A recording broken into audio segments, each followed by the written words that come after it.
The project started really a few months ago when Molly Rogers, who's part of the Centre for the History of Medicine at the University of Warwick, came to talk to me about the possibility of involving performance as part of the celebration of the closure of the hospital. And I must say, it appealed to me personally so much that I said to Molly, actually, can I make something for this project? And she thought that was a great idea. So I spoke to Cecilia, who I've worked closely with a lot of times in the past, and we thought about how wonderful it would be to bring together a group of dancers of all ages and musicians to spend some time in the hospital and picking up the vibe of the hospital, noticing what's going on, and also, importantly, using some of the source material that Molly had been working on in terms of getting oral histories and artefacts and so on related to the hospital, and use that as our resource, really. So we've spent 3 days in the hospital, 2 days over the weekend and yesterday, working in this one particular location. And it's a nice location because it's very much a place where people come through and enter and exit, and things happen within the space as well as passing through the space. I was reminded of 12 Beds actually just the other day because it was a very interesting project where we worked together with the History of Medicine at the University of Warwick. We were looking at the history of the Coventry and Warwickshire Hospital, and it was going through a process of closure, and the whole hospital was being relocated to a different part of the city, and the hospital was right in the middle of the city, and it was seen to be such an important part of the city. And of course so many people had experience of being there, working there, being treated there, visiting people there, so it was very much at the heart of the community of the city.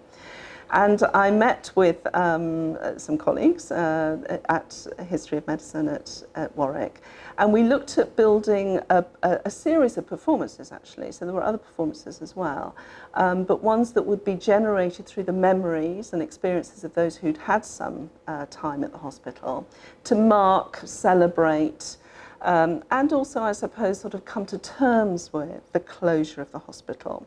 So the work that I did, I worked with a close friend of mine, choreographer Celia McFarlane, a number of dancers, including actually my own daughter, who was 8 at the time, I think.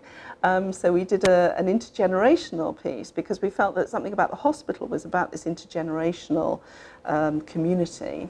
And we found people who'd had experience of the hospital, and we built a number of oral histories.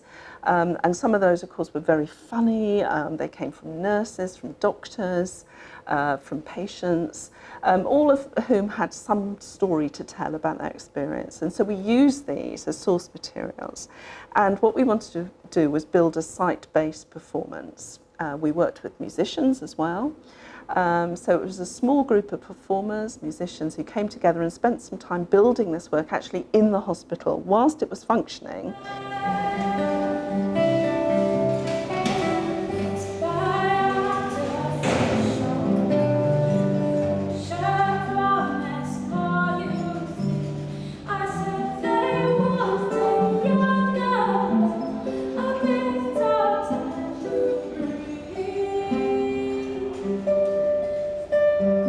And it was delightful having doctors, nurses, patients sort of wandering through, spending some time watching on their busy schedules, or just sort of spending a bit more time with us and enjoying. And I think it helped to sort of smooth, in a way, this difficult time when they were moving out from this place that was so meaningful to them and to the city as a whole, and feeling that it was another way of having the past being brought into the present so that they could deal with, in a way, the trauma of moving out and moving on to a new site. The actual performance was I'm trying to remember how many exactly. There were probably about 8 of us, I think, involved as dancers and musicians.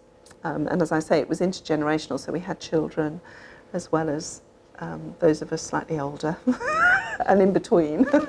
We had audiences who came to see the work in performance.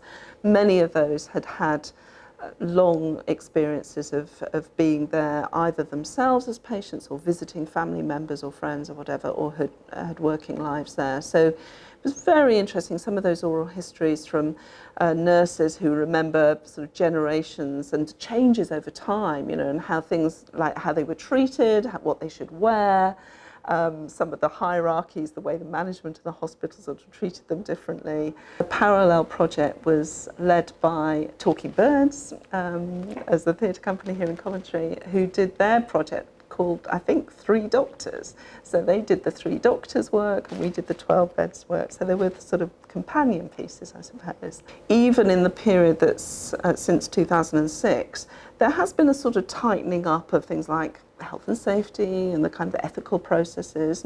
I think we did do the work very ethically, but I think some of those sort of processes have tightened a little bit. So there's more anxiety about when you enter into those sort of spaces which are there to serve a particular purpose. However, I also think that there is still a welcoming to understanding that actually when you take people out of their normal day-to-day experiences and give them a chance to think differently about a space or a place, to think about their own histories, their own memories, which can be triggered by something like a dance performance, it can be such an enriching experience, and it can actually help to solidify communities and help communities feel a sense of belonging, sense of identity. So I think there is still a welcoming to the purpose and the point of this sort of work. So I still think, yes, we could probably do something similar. Whether or not within those particular kinds of contexts is another question. But I think there is a respect and recognition of the value and the purpose of that sort of work.